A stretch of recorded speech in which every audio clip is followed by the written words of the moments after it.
নমস্কার, স্কিল বাংলা চ্যানেলে আপনাদের প্রত্যেককে স্বাগত জানাই। ওয়েস্ট বেঙ্গল স্টেট ইলেকশনের রেজাল্ট বেরিয়ে গেছে এবং বিজেপি যেহেতু পশ্চিমবঙ্গ রাজ্যে জয়লাভ করেছে বিধানসভা ইলেকশনে, এর ফলে পাকিস্তান এবং বাংলাদেশ এবং আর একটা শক্তি সিআইএ, আমেরিকার গুপ্তচর সংস্থা, এই তিনটে দেশের ঘুম উড়ে গেছে। কেন, সেটাই আমরা আলোচনা করব এই ভিডিওতে এবং প্রত্যেকটা আলোচনা তথ্য দেখাবো আমি। তো চলুন শুরু করা যাক। দেখুন, প্রথম কথা, একদম ফার্স্ট তথ্য, আমি বলছি না। আমি বললে ভারতের হয়ে বায়াসড হয়ে বলতে পারতাম। কে বলছে? বাংলাদেশের এমপি বলছে, আমি নই। ইকোনমিক টাইমস থেকে শুরু করে জি নিউজ পর্যন্ত প্রত্যেকটা জায়গায় কভার করা হয়েছে এই নিউজ। এই যে লোকটা, এই লোকটা কি বলেছে, এনার নাম কি, ইনি কোন পোস্টে আছেন, সেটা এবার আমি পরের তথ্যে দেখাবো। ঠিক, প্রথম তথ্য গেল। পরের তথ্য কি বলছে? এনার নাম আখতার হোসেন। আখতার হোসেন কে? Parliamentary secretary of the NCP, National Citizen Party. এই পার্টির পার্লামেন্টারি সেক্রেটারি। তাহলে এই লোকটার বাংলাদেশের সাধারণ মানুষের থেকে অনেক বেশি ইনফরমেশন আছে এবং অনেক বেশি গুরুত্বপূর্ণ একটা পদে বসে আছে, এটুকু আমরা বলতে পারি। বাংলাদেশের কোনো সাধারণ মানুষ চায়ের দোকানে চা খেতে খেতে বলে দিয়েছে এমনটা নয়। কি বলেছে? ইনি একটা স্টেটমেন্ট দিয়েছেন। আচ্ছা, স্টেটমেন্ট কোথায় দিয়েছেন? গল্প করতে করতে না, বাংলাদেশের পার্লামেন্টে। পার্লামেন্টে স্টেটমেন্ট দিচ্ছে মানে সেই স্টেটমেন্টটা খুব সিরিয়াস, রাইট? আচ্ছা, কি স্টেটমেন্ট দিয়েছেন? উনি স্টেটমেন্ট দিয়েছেন কোট আনকোট। কোথায় গেল? এই যে হোসেন স্টেটেড।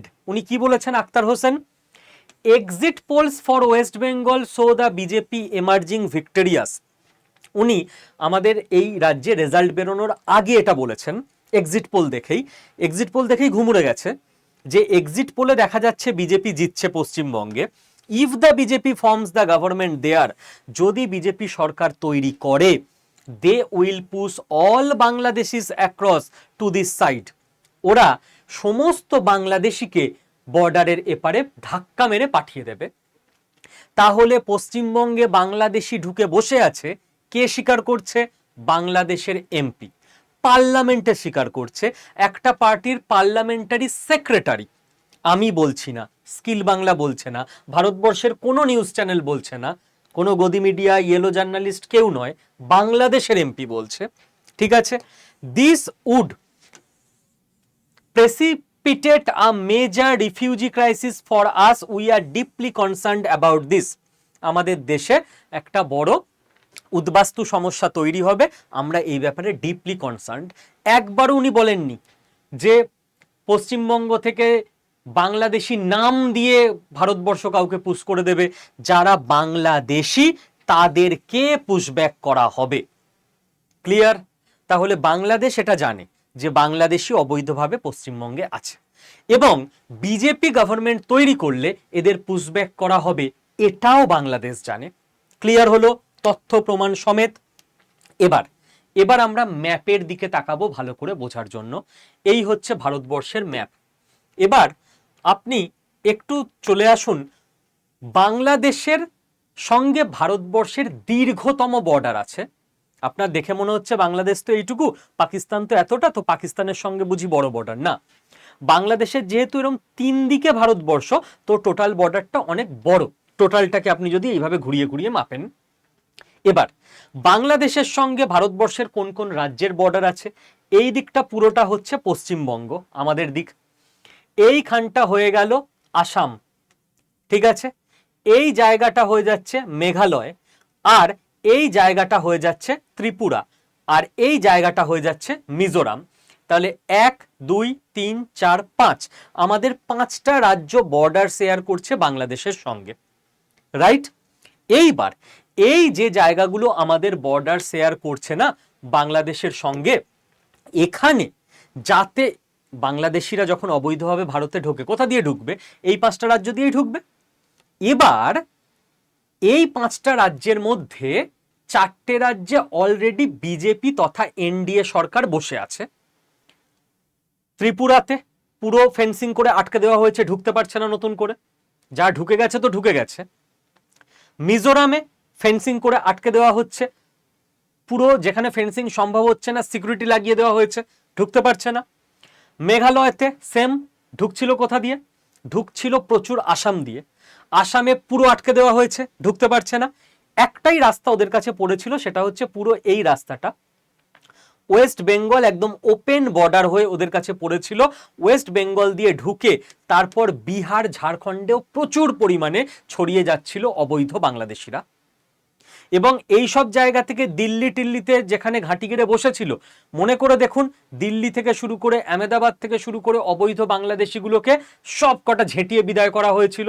আমাদের দেশে যখন পেহেলগাম অ্যাটাক হলো, তারপর সরকার নড়ে চড়ে বসলো।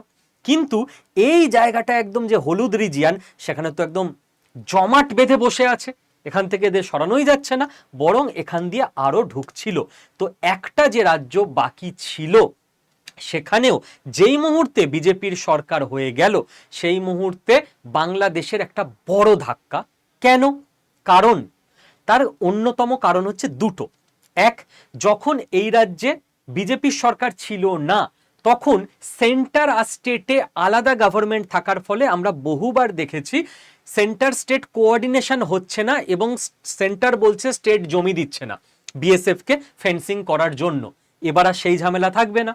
আর দুই নাম্বার যে বক্তব্য, সেইটা হচ্ছে বিজেপির ম্যানিফেস্টোতে ছিল ন্যাশনাল সিকিউরিটি, যে আমরা ক্ষমতায় এসেই কি করব, ৪৫ দিনের মধ্যে এই যে ৬০০ একর জমি, এই ৬০০ একর জমিতে ফেন্সিং করার কাজ শুরু হয়ে যাবে। অমিত শাহ এটা নিজে, হোম মিনিস্টার, স্বরাষ্ট্রমন্ত্রী প্রমিস করেছেন, জানিয়েছেন, রাইট? এবং স্মার্ট ফেন্সিং আর টেকনিক্যাল সাপোর্টও দেওয়া হবে, অনেক টেকনোলজির ব্যবস্থা করা হবে, যেটা আমি একটু আগে বললাম, জয়েন্ট অপারেশন, স্টেট পুলিশ আর বিএসএফ এখানে একসঙ্গে কাজ করবে, কারণ দু জায়গাতেই সেন্টার আর স্টেট একই সরকার রয়েছে, একই পার্টির, কোনো কোঅর্ডিনেশনের অভাব কোনোভাবেই হতে পারবে না। এবং এবং ডিলিট ডিটেক্ট ডিপোর্ট, যেটা আগেই বলা হয়েছিল, সরি ডিটেক্ট ডিলিট ডিপোর্ট, যে আগে ইললিগাল মাইগ্রেন্টদের আইডেন্টিফাই করা হবে এরা কারা, তারপর ভোটার লিস্ট থেকে এসআইআর এর মাধ্যমে এদের রিমুভ করা হবে। এই দুটো স্টেপ অলরেডি হয়ে গেছে। এরপর এদেরকে ডিপোর্ট করা হবে, বাংলাদেশে পাঠিয়ে দেওয়া হবে, যার ফলে বাংলাদেশের এমপি খুবই চিন্তিত। বোঝা গেল, দুটো স্টেপ হয়ে গেছে, ডিটেক্ট আর ডিলিট, ডিপোর্টটা বাকি, এবার বাংলাদেশে পাঠানো শুরু হবে। এইবার আপনি বলবেন না স্যার ওরকম অনেক কিছু বলে, বাংলাদেশে পাঠাবে না। যদি এটা হতো না, তাহলে বাংলাদেশই নিশ্চিন্তে বসে থাকতো। ওরাও জানে যে পাঠানো হবে, সেই জন্যই ওরা এত চিন্তায় পড়ে গেছে। এবং আমি তার উদাহরণ প্রমাণ সবই দিয়ে দিচ্ছি। সেকেন্ড আর একটা পয়েন্টে আমি চলে আসি, তারপর এটাতে আবার ফিরে আসছি আমি উদাহরণ প্রমাণে। আপনারা নিশ্চয়ই প্রত্যেকে এই নিউজগুলো খেয়াল করেছিলেন, নভেম্বর ডিসেম্বর নাগাদ পাকিস্তানের আইএসআই পুরোপুরি বাংলাদেশে ঢুকে গেছিল ইন্ডিয়াতে ঢোকার জন্য বাংলাদেশ থেকে। তার কারণ কি? তার কারণ হচ্ছে এই যে আমাদের এই জায়গাগুলো আমরা পুরোপুরি সিকিউর করে ফেলেছি, বর্ডারগুলো, এখান দিয়ে কোনোভাবে পাকিস্তান ঢুকতে পারছে না, জঙ্গি এক্সপোর্ট করতে পারছে না। তো পাকিস্তানের কাছে একটা রাস্তা খোলা ছিল, সেটা হচ্ছে যদি বাংলাদেশে জঙ্গিগুলোকে প্রথমে পাঠিয়ে এইখান থেকে তারপর ইন্ডিয়াতে ঢোকানো যায়, পাকিস্তানের সেগুড়ে বালি, কারণ এখানেও এবার বর্ডার পুরোপুরি সিকিউরড হতে চলেছে। পাকিস্তানের আইএসআই এর কি বিপুল পরিমাণ টাকা পয়সার লস আপনি চিন্তা করতে পারবেন না, কারণ জঙ্গিদের এই বর্ডার এরিয়ায় এতদিন ধরে বসানোর জন্য, ক্যাম্প চালানোর জন্য, ট্রেনিং চালানোর জন্য, মডিউল অপারেট করার জন্য, লজিস্টিক সাপোর্টের জন্য, উইপনের জন্য, বাসস্থানের জন্য, টোটাল নেটওয়ার্ক সাপ্লাই চেন তৈরির জন্য পাকিস্তান যে কত টাকা এখানে ইনভেস্ট করে রেখেছে, চিন্তা ভাবনার বাইরে।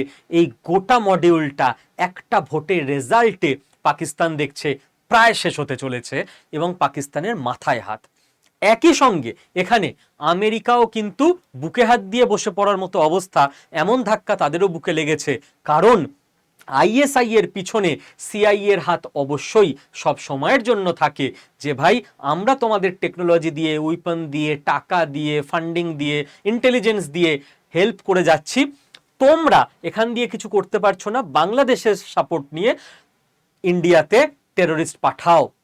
কাজেই লং টার্মে দেখতে গেলে কিন্তু দূরের দিক থেকে সিআইএরও এটা একটা বড় ঝটকা।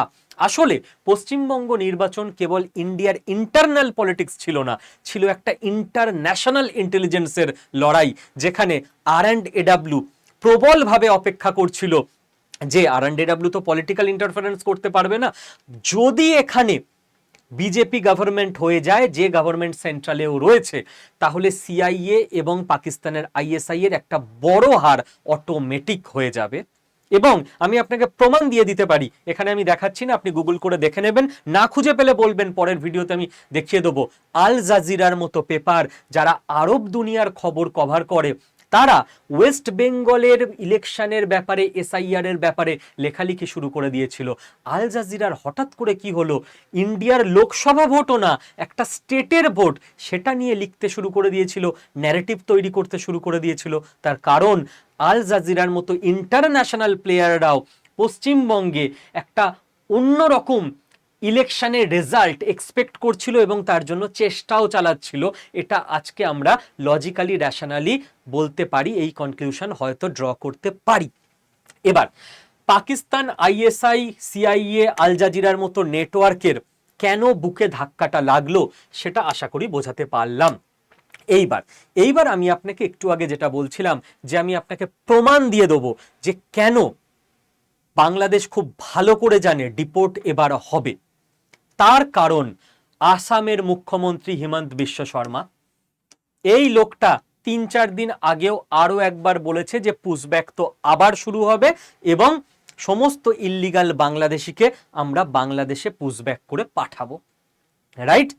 এইবার ইনি বললেন বলেই শুরু হয়ে যাবে না, ইনি 5 বছর আসামের চিফ মিনিস্টার ছিলেন এবং আসাম হচ্ছে, আবারও দেখিয়ে দিই, সেই রকম একটা রাজ্য যেইখান দিয়ে কিন্তু প্রচুর বাংলাদেশিরা ঢুকতো, এই জায়গাটা দিয়ে, ঠিক আছে?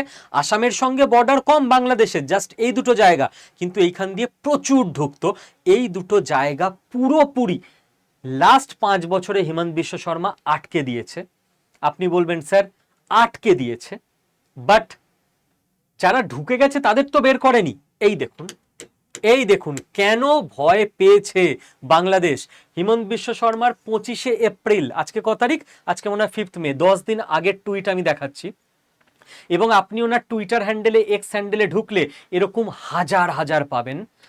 We continuously remind ourselves of this prophetic line when we expel infiltrators from Assam who don't leave themselves. For instance, these 20 illegal Bangladeshis who were pushed back last night, Assam will fight, pushbacks will continue. এই যে এদের মুখ ঢেকে দেওয়া হয়েছে যাতে মান সম্মান থাকে সেই খাতিরে। তো যারা নিজে থেকে যাচ্ছে না, পরিষ্কার কথা, যারা ইল্লিগাল বাংলাদেশি আছো তারা নিজে থেকে চলে যাও, যদি না যাও এরম খুঁজে খুঁজে ধরে ধরে পুশব্যাক করা হবে বর্ডারের ওপারে, যাও কোথায় গিয়ে থাকবে। ইল্লিগাল বাংলাদেশি কারা এটাকেও আমরা আগে ক্লিয়ার করে নিই। সেটা হচ্ছে বাংলাদেশ থেকে যে কেউ হিন্দু, বৌদ্ধ, জৈন, খ্রিস্টান, পার্সি এদেশে রিলিজিয়াস ভাবে অত্যাচারিত হয়ে আশ্রয় চাইবেন, তারা শরণার্থী, তাদেরকে সিটিজেনশিপ দেওয়ার জন্য সিএএ আমাদের অ্যাক্ট অলরেডি হয়ে গেছে। তারা অলওয়েজ ওয়েলকাম। কেন ওয়েলকাম? কারণ তারা আমাদের দেশেরই মানুষ ছিলেন, বাংলাদেশ বলে তো কোনো দেশ আগে ছিল না, স্বাধীনতার সময় দেশভাগ করার ফলে হয়ে গেছে। তো তারা কখনো বিপদে পড়লে তাদেরকে গ্রহণ করা আমাদের নৈতিক দায়িত্ব।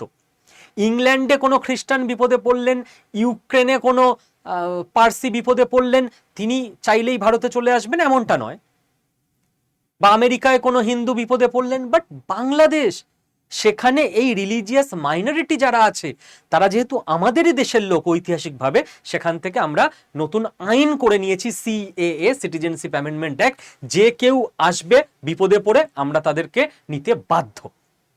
2, বাংলাদেশের তাহলে মুসলিমরা কি হবে? কোনো মুসলিম ব্যক্তি তিনি যদি ভারতের নাগরিকত্ব চান, মোস্ট ওয়েলকাম, তাকে লিগাল উপায়ে অ্যাপ্লাই করে ভারতবর্ষের নাগরিকত্ব নিতে হবে এবং সেটা আমরা দিয়ে দেবো। আমরা ব্যাকগ্রাউন্ড চেক করব, ভালো লোক কিনা, সব ঠিকঠাক কিনা, অবশ্যই দিয়ে দেবো। বাট যারা ভারত সরকারকে না জানিয়ে ইললিগাল ভাবে আসবে এদেশে, যদি সে মুসলিম হয় তাকে এদেশে ইললিগাল বলা হবে, বের করে দেওয়া হবে। হিন্দু, খ্রিস্টান, জৈন, পার্সি, বুদ্ধিস্ট হলে না জানিয়ে এলেও নিতে হবে, কারণ প্রাণ বাঁচাতে আসছে, সে শখ করে আসছে না। যদি মুসলিম হয়, প্রাণ বাঁচাতে আসছে না, কারণ ওটা ইসলামিক দেশ, সেখানে তো একজন ইসলাম ধর্মাবলম্বী মানুষের ওপর অত্যাচার হবার কোনো সম্ভাবনা নেই। তাহলে সে কেন আসছে? বেটার লাইফের জন্য আসতে পারে, অন্য কোনো কারণে আসতে পারে, ব্যবসা, চাকরি, সে অ্যাপ্লাই করে আসুক, তাকে নিয়ে নেব। বাট সে ওইভাবে যদি হঠাৎ করে চলে আসে, তার তো প্রাণের ঝুঁকি নেই, সে হঠাৎ করে আসবে কেন? তাকে কাগজ দেখিয়েই আসতে হবে, নইলে পুশব্যাক করা হবে, যদি ঠিক লজিক না থাকে তো। এবং এদেরকে পুশব্যাক করা হচ্ছে। এখানে আমরা ক্লিয়ার করে দিই আমাদের দেশের স্ট্যান্ড পয়েন্ট, একজনও ভারতীয় মুসলিম তাদের ওপর কোনো অত্যাচারের ব্যাপার নেই, পুশব্যাকের ব্যাপার নেই, কারণ তারা ভারতীয়। এই দেশে যতটা অধিকার একজন হিন্দুর, ততটা অধিকার একজন খ্রিস্টানের, ততটা অধিকার একজন মুসলিমের, পুরো সমান। কিন্তু বাংলাদেশি মুসলিমদের নিয়ে আমাদের সমস্যা কি? দুটো। এক, আমাদের দেশ এত সমৃদ্ধশালী এখনই হয়ে যায়নি যে আমরা আরো বাইরের লোককে নেব। আমাদের দেশেই আনএমপ্লয়মেন্ট রয়েছে, ইয়াং ছেলেমেয়েরা চাকরি পাচ্ছে না, বাইরের লোক এনে আমরা ভিড় বাড়াবো কেন? দুই, যারা বাংলাদেশের মুসলিম তারা কমিউনাল, সাম্প্রদায়িক, ঘৃণায় ভরা মন, তাদেরকে আমরা এদেশে এনে আমাদের কালচার নষ্ট করতে চাই না। কেন আপনি বলে দিলেন বাংলাদেশের মুসলিমদের ঘৃণায় ভরা মন? বলে দিচ্ছি পুরো লজিক দিয়ে, যা হবে প্রত্যেকটা লাইন লজিক দিয়ে বলবো। যখন দেশভাগ হয়েছিল, সমস্ত মানুষের কাছে অপশান ছিল যে তোমরা একসঙ্গেও থাকতে পারো আর রিলিজিয়ানের ভিত্তিতে গঠিত দেশেও যেতে পারো। ভারতবর্ষে প্রচুর মুসলিম থেকে গেছিলেন, তারা ভারতীয়।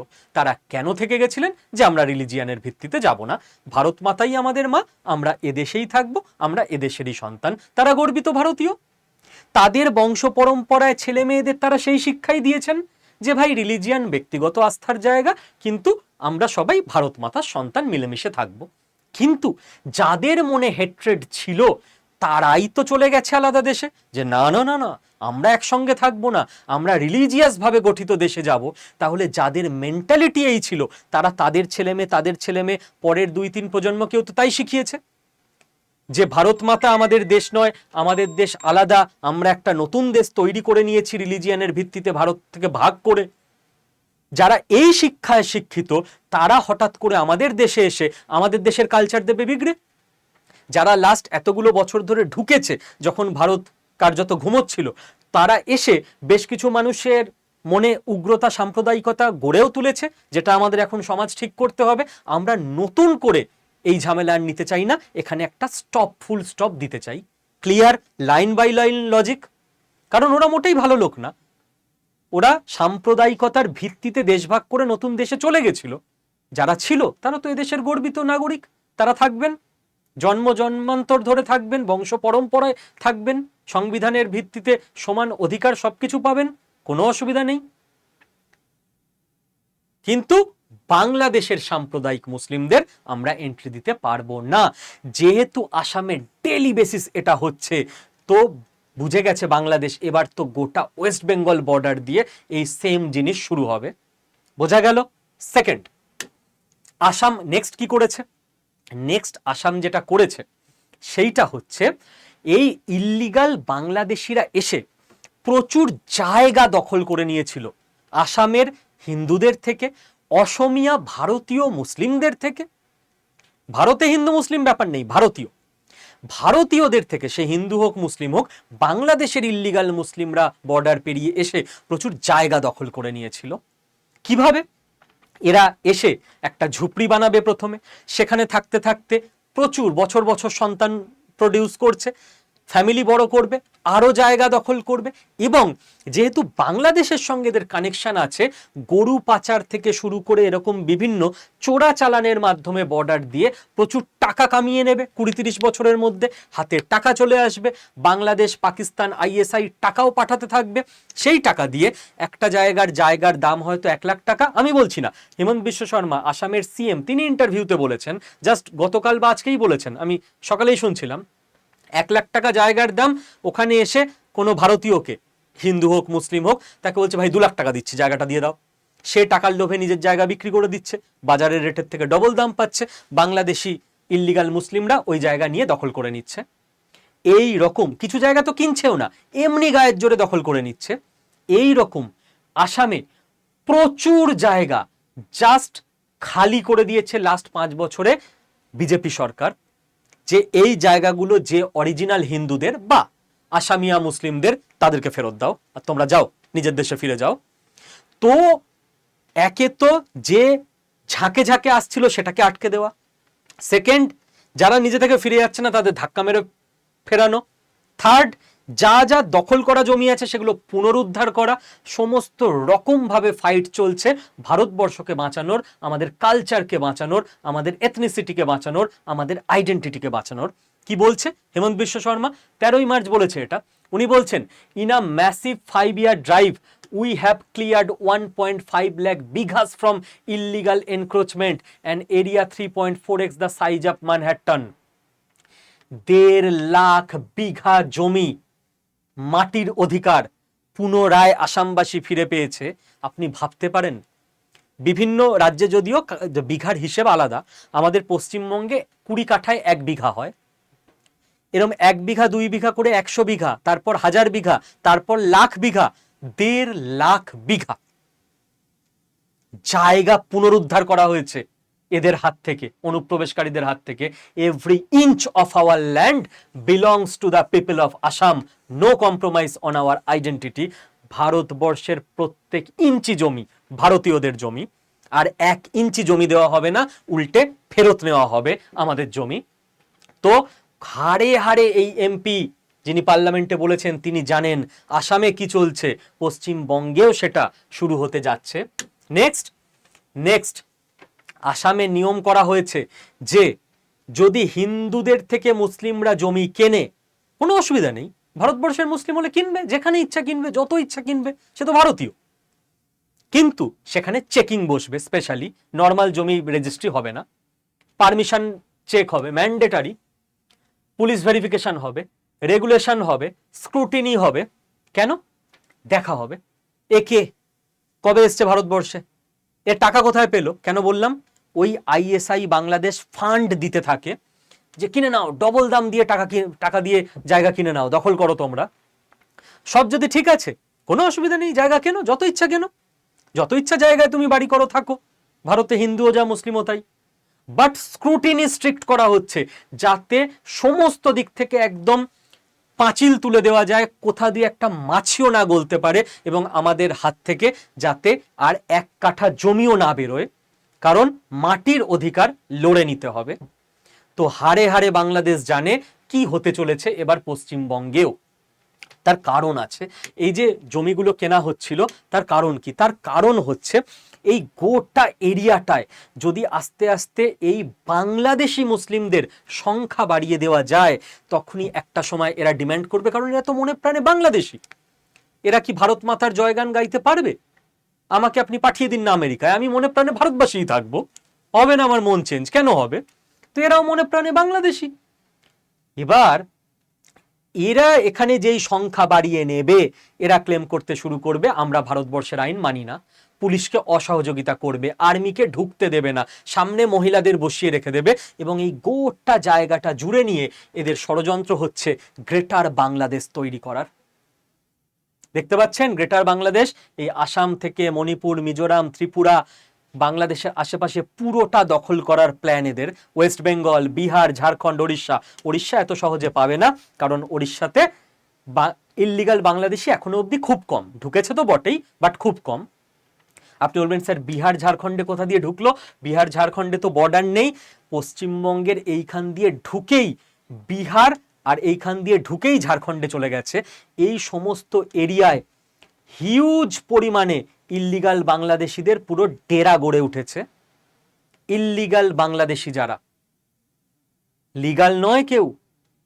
এবার এই ডেরা ভাঙতে একদিনের কাজ নয় এটা, কারণ আপনি মানুষজনকে ধরে ছুঁড়ে ছুঁড়ে বর্ডারের ওপরে ফেলে দিতে পারেন না। ইন্টারন্যাশনাল কমিউনিটির প্রেশার আসবে, হিউম্যান রাইটস কাউন্সিল পেছনে লেগে যাবে, আপনার সবকিছু মেনটেন করেই করতে হবে। যার ফলে পিএম মোদি অ্যানাউন্স করে দিয়েছিলেন আগের বছর স্বাধীনতা দিবসের দিন 15ই আগস্ট যে ভারতবর্ষ শুরু করতে যাচ্ছে হাই পাওয়ার ডেমোগ্রাফি মিশন। যে আমার এই এলাকায় ডেমোগ্রাফি বদলালো কি করে, আনসার চাই। এখানে স্বাধীনতার সময় কত পার্সেন্ট মুসলিম ছিল, এখানে কত পার্সেন্ট, এখানে কত পার্সেন্ট, এখানে কত পার্সেন্ট। এই জায়গায় স্বাধীনতার সময় ধরলাম কোনো জায়গায় মুসলিম ছিল 15%, আজকে হয়ে গেছে 35%। আপনার পাড়ায়, আপনার এলাকায়, আপনার ছোটবেলায় হয়তো দেখেছিলেন যে 4 ঘর মুসলিম, এখন হয়তো দেখছেন 40 ঘর মুসলিম। কোত্থেকে এলো?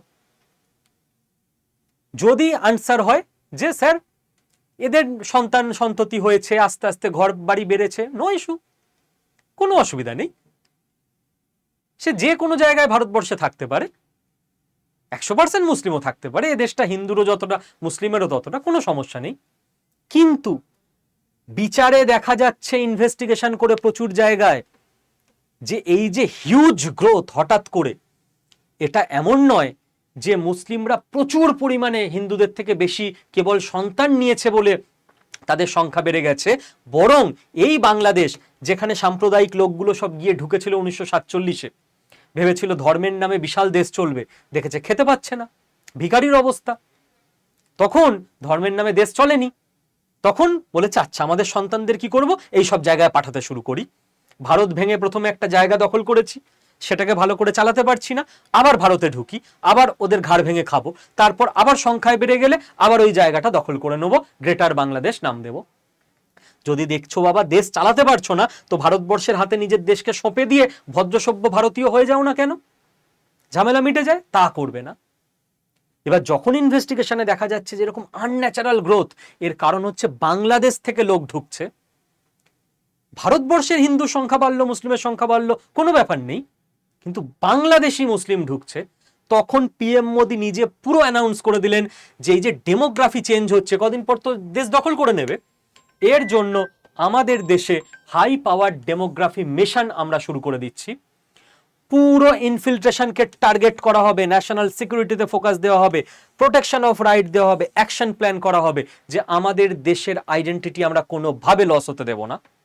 এবং এই হাই পাওয়ার্ড ডেমোগ্রাফি মিশনের জন্য পশ্চিমবঙ্গে বিজেপি সরকারের জেতা একটা বিশাল বড় সুবিধার কাজ হয়ে গেছে সেন্ট্রাল গভর্নমেন্টের কাছে।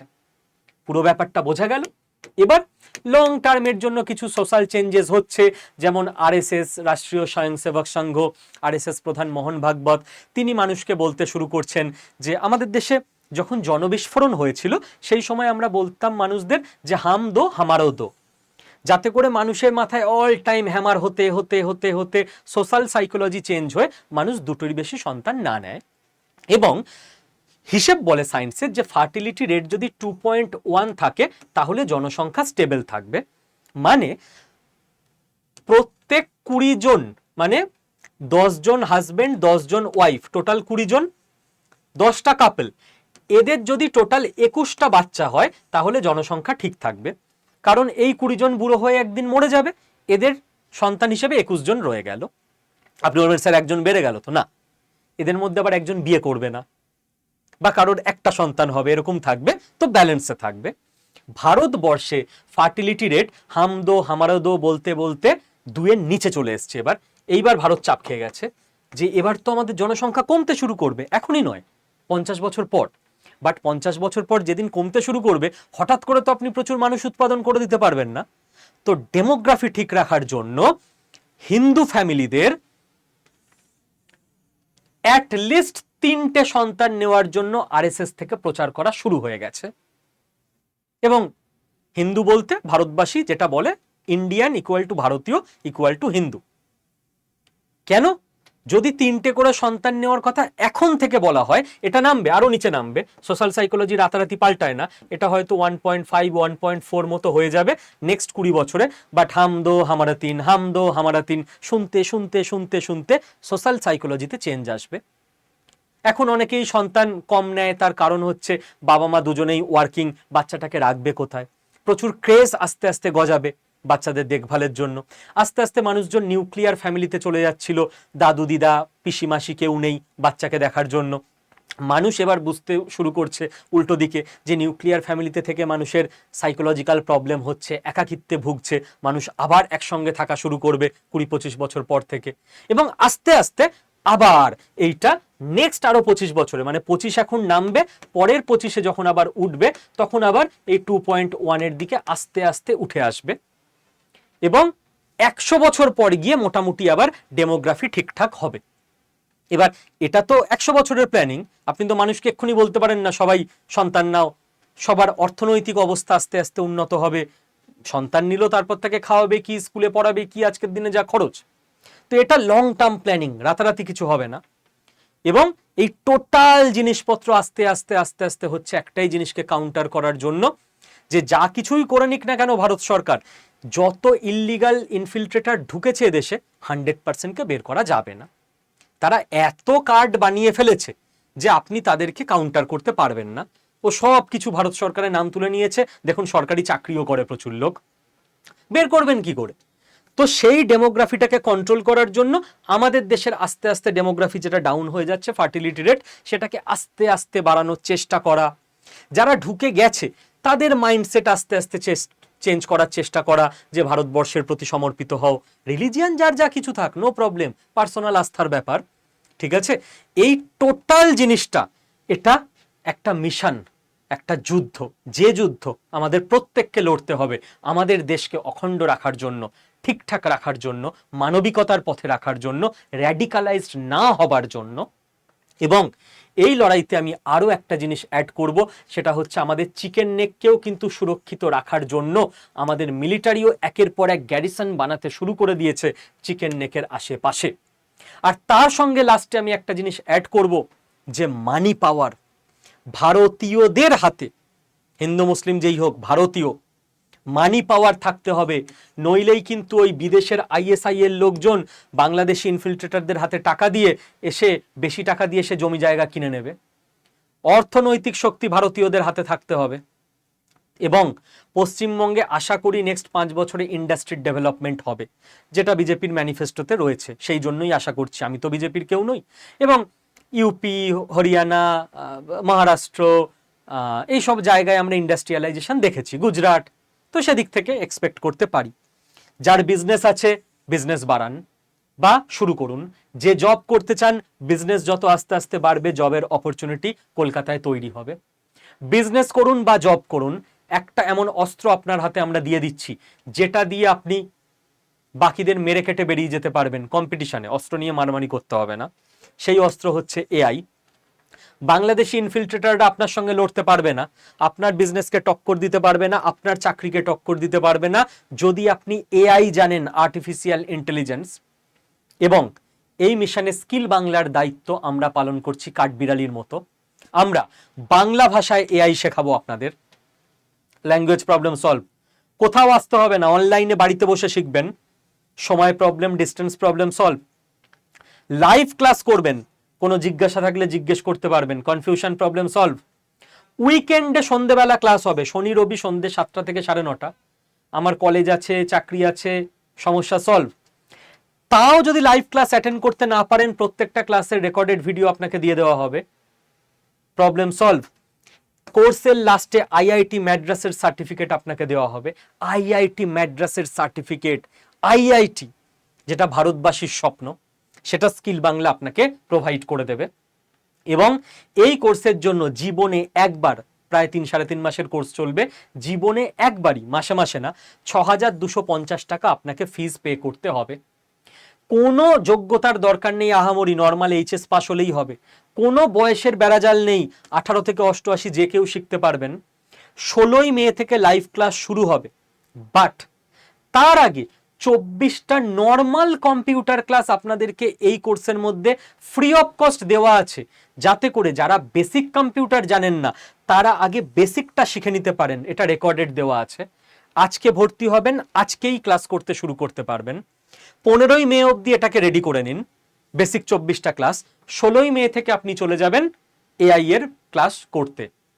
ওকে, এবার আমি বলবো আজকেই প্রত্যেকে এনরোল করে নিন, কারণ মানি পাওয়ারও রাখতে হবে ভারতবাসীদের হাতে। এবং ভবিষ্যৎ 2 বছর পর চাকরি, প্রমোশন, ব্যবসা, যাই আপনার ইন্টেনশন থাকুক না কেন, এআই ছাড়া হবে না। লিখে রাখুন, সারা পৃথিবী বদলাচ্ছে এআই এর দিকে। তো এটা আমার পার্সোনাল টিমের ফোন নাম্বার 9650 634247। এখনই আমার টিমকে ফোন করুন, রাত হলেও করুন, আমার টিম জেগে থাকে ধরে নেবে। আপনার মনে আর যা প্রশ্ন আছে আমার টিমকে জিজ্ঞাসা করে নিন, জিজ্ঞাসা করে নিয়ে ওদের থেকে গাইড নিয়ে বুঝে নিয়ে ভর্তি হয়ে যান। All the best.